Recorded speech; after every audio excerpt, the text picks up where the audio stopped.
Apocalipse capítulo 2, versículos de 12 a 17, fala sobre a igreja de Pérgamo.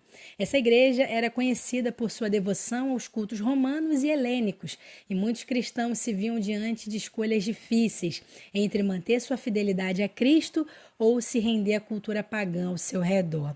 Além disso, havia um templo dedicado ao imperador, que fazia parte da adoração oficial do Estado.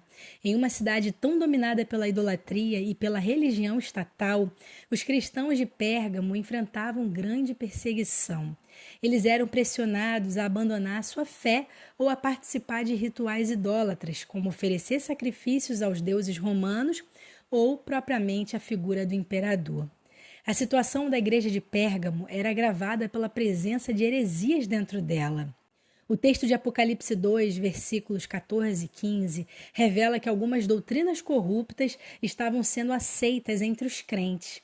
Entre essas heresias, destacam-se os ensinamentos de Balaão e os nicolaítas, que promoviam práticas como a imoralidade sexual e a participação em rituais pagãos.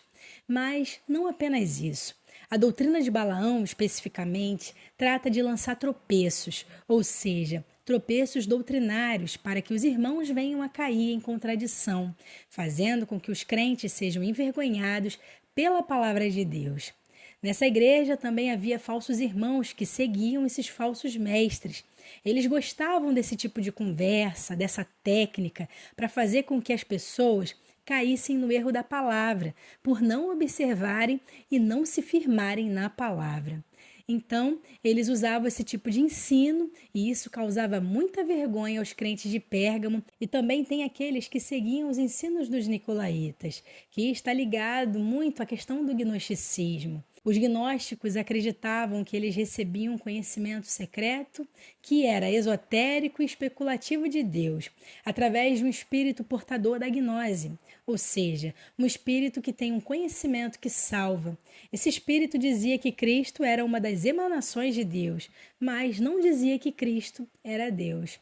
Essa filosofia se difundiu muito no primeiro século e continua até hoje, porque o gnosticismo ainda persiste. Essas pessoas acreditavam que Jesus era apenas um ser evoluído e que ele não encarnou. Era um espírito em evolução, em expansão. O objetivo dessas falsas doutrinas é mudar a forma original da igreja. Querem tirar a centralidade de Cristo e colocar um monte de filosofia e bagunça dentro da igreja. Querem tirar homens zelosos para colocar uma liderança frouxa, que vai ruir e vai fazer as igrejas fecharem as portas. A igreja de Pérgamo estava dividida, equilibrando entre a vida secular e a vida espiritual.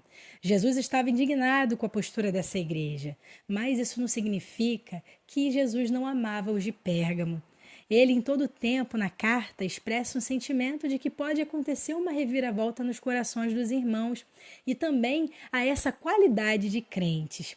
Embora alguns membros fossem fiéis, outros estavam comprometidos com práticas pecaminosas e ensinos falsos. Jesus adverte contra a tolerância ao pecado dentro da igreja.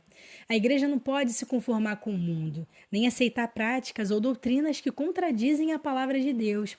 Está aí o exemplo de seitas satânicas que estão difundindo e penetrando na igreja do Senhor. Bem, tem muitos crentes também que gostam desses assuntos e têm uma mente muito vulnerável. Satanás fica à espreita destes. Jesus se apresenta como aquele que tem a espada afiada de 2 gumes, simbolizando sua autoridade para julgar e disciplinar. Ele exorta a igreja a arrepender-se antes de que ele intervenha com juízo. Jesus disse: Olha, eu vou combater com vocês com a espada que sai da minha boca. Então consertem as suas atitudes, porque vocês estão errados. Ele diz aos vencedores que dará o maná escondido, ou seja, a provisão espiritual, o alimento verdadeiro, o ensino verdadeiro. Uma pedra branca com um novo nome é o símbolo de identidade e comunhão com Deus. O Senhor vai mudar o nome desses irmãos, desses crentes. Ele vai fazer com que eles recebam uma nova identidade. Muitas vezes o nosso nome está associado a tantas coisas ruins, não é mesmo? Até mesmo carregamos as influências desses nomes. Mas naquele grande dia, o Senhor, ele vai nos dar um nome que ele já escolheu antes da fundação do mundo. O que essa igreja então nos ensina? Pérgamo alerta sobre os perigos de compromissos com ideologias mundanas e práticas contrárias à fé cristã. Temos que ter o compromisso de manter a pureza doutrinária, aprender a Bíblia como ela é, tomando cuidado com os falsos mestres que colocamos para nós mesmos. Então, busque o Senhor, busque pela presença do Senhor, a presença do Espírito Santo, para que Ele ilumine a sua mente e que você venha aprender a palavra de Deus e não fugir disso. O caminho é reto, não é tortuoso.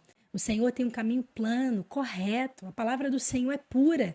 Ela é o alimento perfeito que precisamos para a nossa vida espiritual. Não dê assunto àqueles que usam filosofia mundana para ver o que pode se aprender com isso e trazer no nosso comportamento cristão. É aí onde mora o perigo. Foque na palavra de Deus e você será muito feliz assim.